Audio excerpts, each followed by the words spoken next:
international system. We did not claim or annex Iraq's territory. We did not grab its resources for our own gain.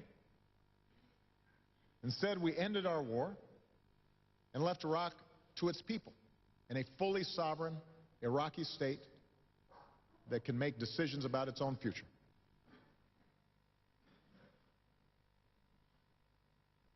Of course, neither the United States nor Europe are perfect in adherence to our ideals. Nor do we claim to be the sole arbiter of what is right or wrong in the world. We are human, after all.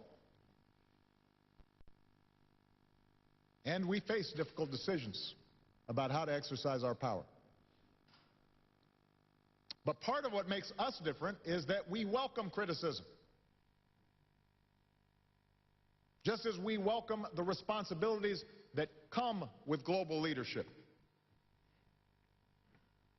We look to the East and the South and see nations poised to play a growing role on the world stage, and we consider that a good thing. It reflects the same diversity that makes us stronger as a nation, and the forces of integration and cooperation that Europe has advanced for decades. And in a world of challenges that are increasingly global, all of us have an interest in nations stepping forward to play their part, to bear their share of the burden, and to uphold international norms. So our approach stands in stark contrast to the arguments coming out of Russia these days.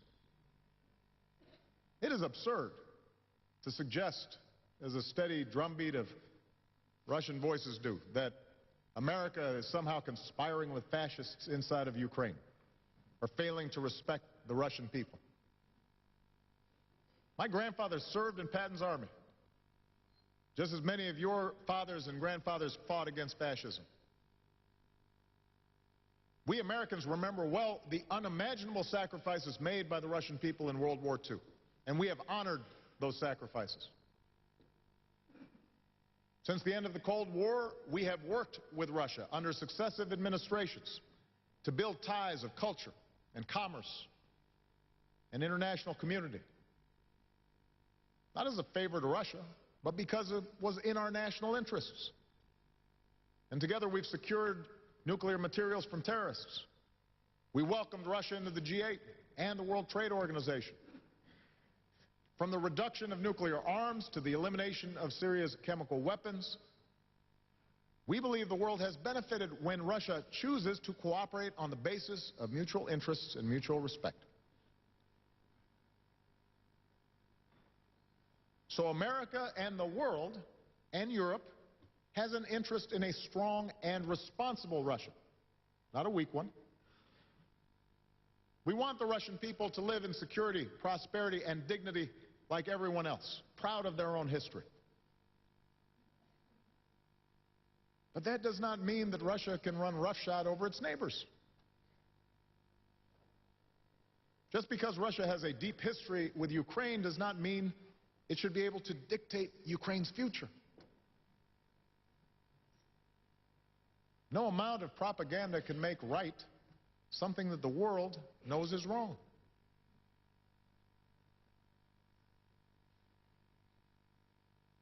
In the end, every society must chart its own course.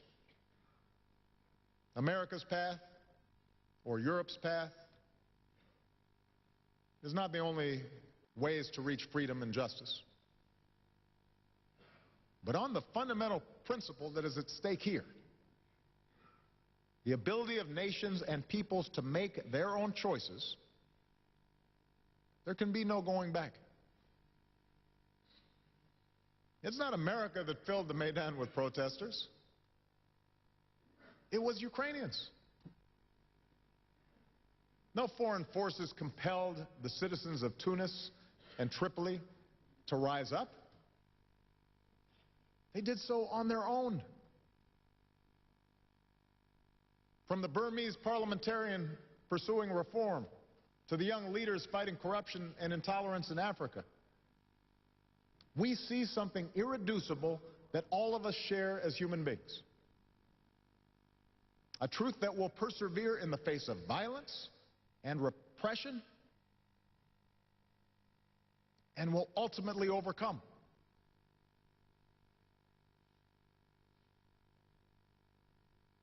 For the young people here today, I know it may seem easy to see these events as removed from our lives, remote from our daily routines, distant from concerns closer to home. I recognize that both in the United States and in much of Europe, there's more than enough to worry about in the affairs of our own countries. There will always be voices who say that what happens in the wider world is not our concern, nor our responsibility.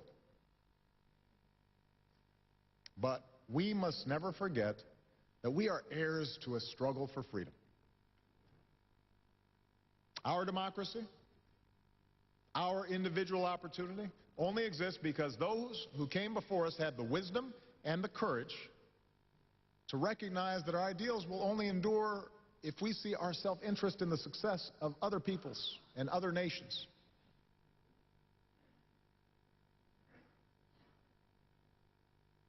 Now is not the time for bluster.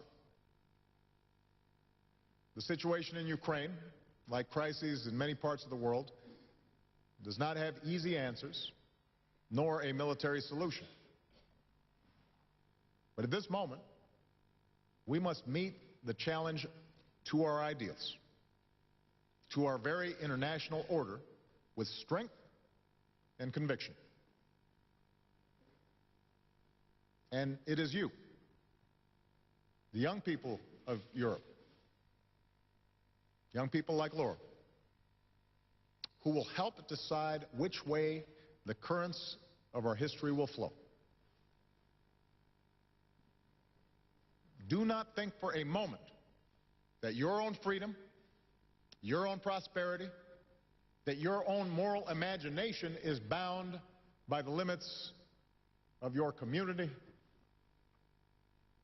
your ethnicity, or even your country.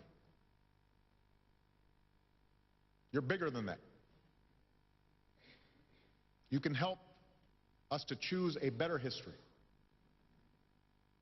That's what Europe tells us. That's what the American experience is all about.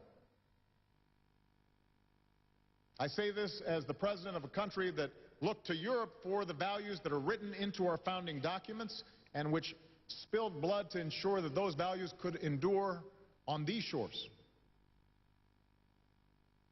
I also say this as the son of a Kenyan whose grandfather was a cook for the British, and as a person who once lived in Indonesia as it emerged from colonialism. The ideals that unite us matter equally to the young people of Boston, or Brussels, or Jakarta, or Nairobi, or Krakow, or Kiev. In the end, the success of our ideals comes down to us, including the example of our own lives, our own societies. We know that there will always be intolerance, but instead of fearing the immigrant, we can welcome him. We can insist on policies that benefit the many, not just the few. That an age of globalization and dizzying change opens the door of opportunity to the marginalized and not just a privileged few.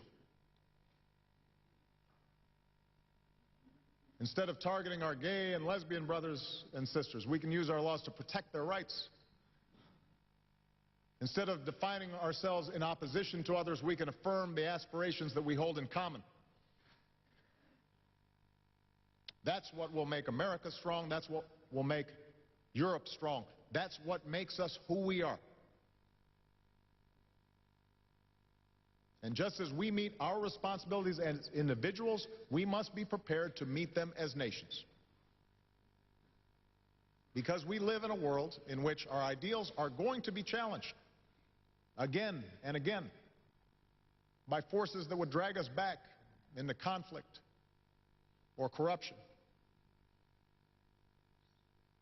We can't count on others to rise to meet those tests. The policies of your government, the principles of your European Union will make a critical difference in whether or not the international order that so many generations before you have strived to create continues to move forward or whether it retreats. And that's the question we all must answer. What kind of Europe? What kind of America? What kind of world will we leave behind? And I believe that if we hold firm to our principles and are willing to back our beliefs with courage and resolve, then hope will ultimately overcome fear. And freedom will continue to triumph over tyranny. Because that is what forever stirs in the human heart. Thank you very much.